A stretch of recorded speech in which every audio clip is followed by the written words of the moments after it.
Welcome to cooking update. இன்றைக்கி நம்ம கடலைப்பருப்பை வச்சு ஒரு ஸ்வீட் பண்ணலாம். வாங்க எப்படி செய்யலான்னு பார்க்கலாம். 100 கிராம் கடலைப்பருப்பை வேக வச்சு அது ஜாரில் மாற்றி அதோட 3 ஏலக்காய் போட்டு அரைச்சி வச்சுக்கோங்க. ஸ்டவ்வை ஆன் பண்ணி கடாயை வச்சு அதில் 4 ஸ்பூன் நெய் ஊற்றுங்க. அதோட பாதாம், வால்நட், திராட்சை ப்ரௌனாக வர வரைக்கும் வறுத்துக்கோங்க. ப்ரௌன் ஆனோடனே அது பாதியை கொஞ்சம் எடுத்து வச்சுக்கோங்க.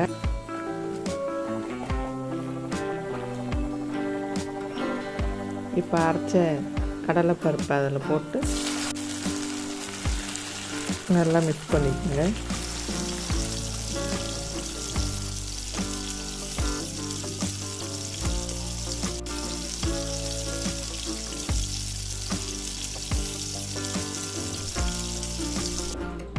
கைவிடாமல் நல்லா கலருங்க. ஒரு 5 நிமிஷம் நல்லா கையை விடாமல் நல்லா கலரிக்கிட்டே இருங்க.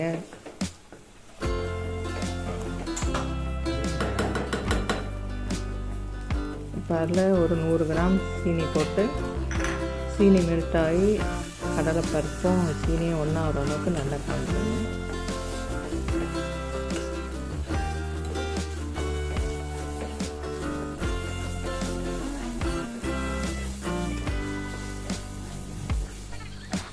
இப்போ சீனியும் பருப்பும் நல்லா ஒன்றாயிடுச்சு. இப்போ கொஞ்சோண்டு கேசரி பவுட்ரு நான் கலருக்காக போடுறேன். உங்களுக்கு வேண்டா போட்டுக்கோங்க, வேணாட்டி விட்டுருங்க. நல்லா மிக்ஸ் பண்ணுங்க. நல்லா கொஞ்சம் கெட்டியாக வர வரைக்கும் நல்லா மிக்ஸ் பண்ணுங்கள்.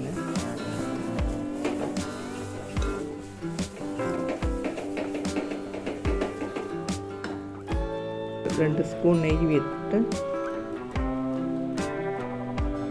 நல்லா மிக்ஸ் பண்ணிக்கோங்க.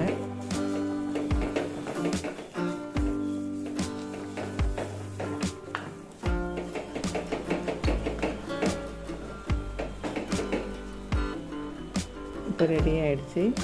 ஒரு பிளேட்டில் நெய் தடவி வச்சுக்கோங்க. நான் ஏற்கனவே நெய் தடவி வச்சுருக்கேன்.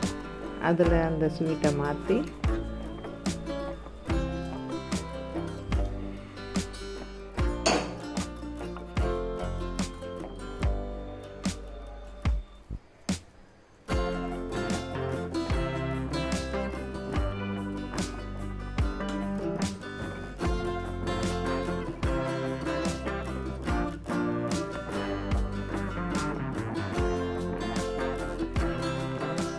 பாதாம், திராட்சைலாம் மேலே வச்சுக்கோங்க.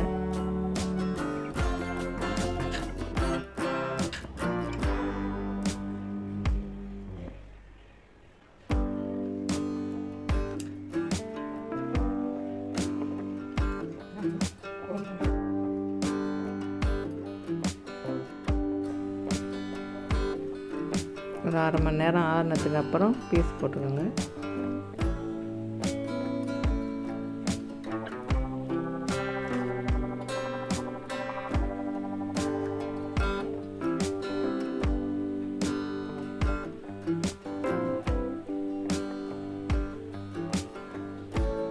இந்த வீடியோ பிடிச்சிருந்தால் லைக் பண்ணுங்கள், ஷேர் பண்ணுங்கள், சப்ஸ்கிரைப் பண்ணுங்கள்.